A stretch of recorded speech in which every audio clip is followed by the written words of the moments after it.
I'd like to show you my knife. This is the knife I've chosen as my main knife for the bush. She's a bit of a beastie, but I like large knives. That's it there. It's called the SOG Creed, or the SOG Creed. I think it's called the SOG. That's the fellow right there. Bowie knife in its design. And a few reasons why I picked this in particular. One, there's a bit of history of Bowie knives in New Zealand. It goes back to the 1800s. So they're not necessarily a new thing out here. I particularly like the thickness of the blade. Hopefully you can get a good view of it there. And the size of it. I do like larger knives. This blade here is full tang. So from the tip of the blade right down to the base of the handle, or close to the base of the handle, it's one solid piece of metal. There's no join in there. Some knives will come down, the blade goes only as far as the finger guard, and then inside of that you have a rat tail welded on. And that weld is the weak point. If the blade's going to break, quite often it'll break there. This blade is held in at the butt end by just a nut. This can take a bit of a beating. I've used it to hammer nails into trees before. I don't do it all the time. I don't really think it's really made for it, but it did hold up. So it is very robust design. The handle is rubberized. Normally I like wooden handles. This one here is rubberized, but means it's got really good grip in the wet. So it doesn't slip out of your hand. Real secure, very confident hold on that. I've put a lanyard on the end of it here. This lanyard has a couple of half hitches in it. There's a reason for that. This is how I normally carry it. I carry it around the back of my hand like that, and just hooked around my thumb. And so if I'm chopping away or hacking away in the bush and it drops, it hits a nail in a tree or a knot of wood, or what happens when you're tired as well, you can lose your grip on it and it drops, it only goes that far. I've got it held on there like that. So it only goes that far. Chopping away again, drop it, and I got good control. The thing with the half hitches is, if I want to,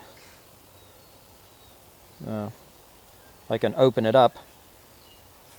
May not do it now. This lanyard I've just noticed is getting old. It's a bit worn. I'm going to have to put a new one on. But I can open it up, and if I'm wearing gloves, can't feel it when it's around, when the lanyard's around my thumb. So I open it up and put my whole hand through like that. I don't like it this way, but if I'm wearing gloves, at least I've still got some control. Chopping away and it drops, and down she comes. It's got more prone to move and slide around a bit more, but a lot better than dropping through my boot and into my foot.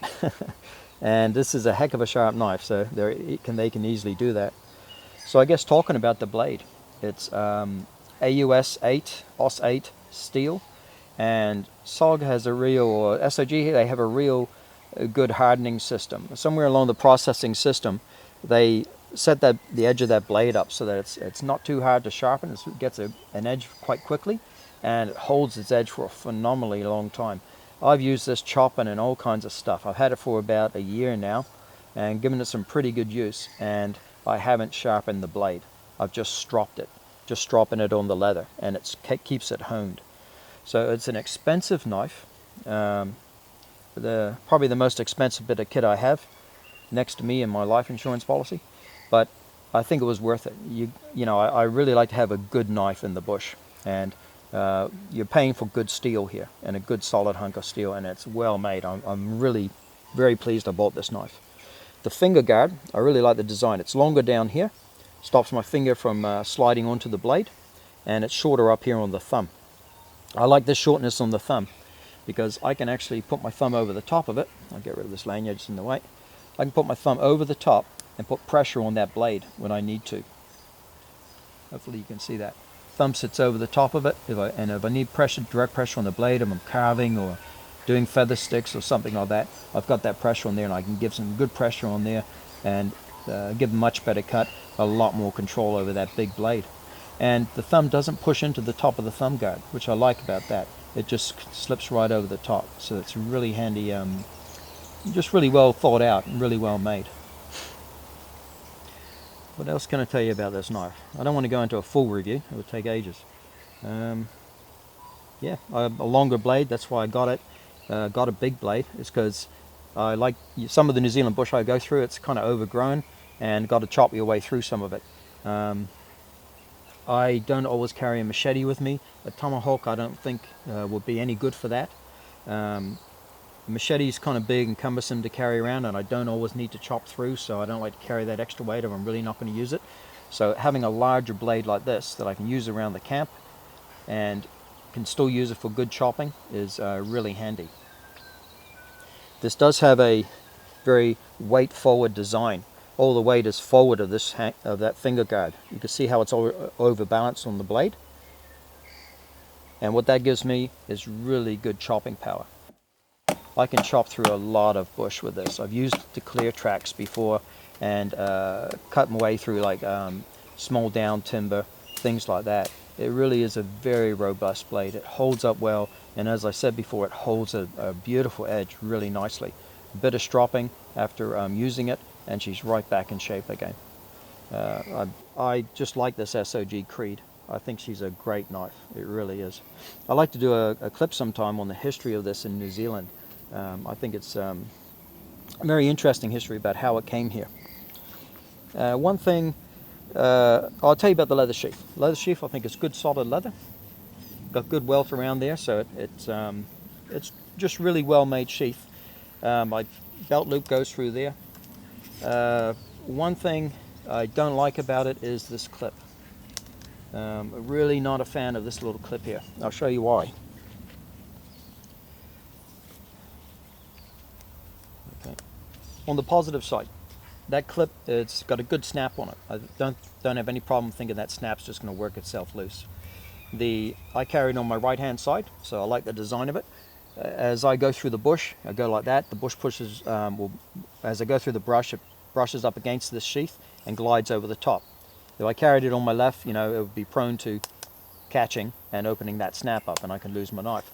So I tend to carry it on my right hand side, which I think most people do. Most people are righties, and it's just a good design for that. The thing I don't like about it is how it's actually securing the knife in the sheath. All that secures the knife in the sheath is this little tab right here. That little tab there. And all it is it's hooked over that small thumb guard. All it takes for this knife to fall out of the sheath or to become insecure in that sheath is that. Yep. Just pull a little bit and out she comes. So that tab that snaps down, or the securing strap, all it does is it hooks over that little thumb guard. Leather stretches, it's just the nature of it. I've had this knife for a year and the leather's already stretched a little bit. That's just how leather is. And it just takes a little pull like that, and boom, out she comes. Now if I go for a nice little slip and slide around along the ground, sometimes it happens out here, and you go down a hill, that becomes a little bit dislodged, then I got this knife coming out of the sheath and me sliding over the top of it. Not really into amputation and that sort of stuff, so I'm not a really big fan of this retaining strap, really not. So what I've done is I put my lanyard through the belt loop, comes through the belt loop, and then I clip the lanyard through the retaining strap. It just gives it that extra little bit of security. But eventually, when I get a bit of cash together, I'm going to get a leathersmith to put the strap up the top here and put what I call a proper one on that will hold it more secure. That's probably the only downside I could see of this knife, and to me that's quite a big downside. I think it's I don't know, I just don't think it's a well thought out design. It's very unique, but I don't think it's well thought out. So that's the only negative I have about this knife, is that the leather retaining strap. I think that's about all I can tell you about this fella. So that's my bush knife.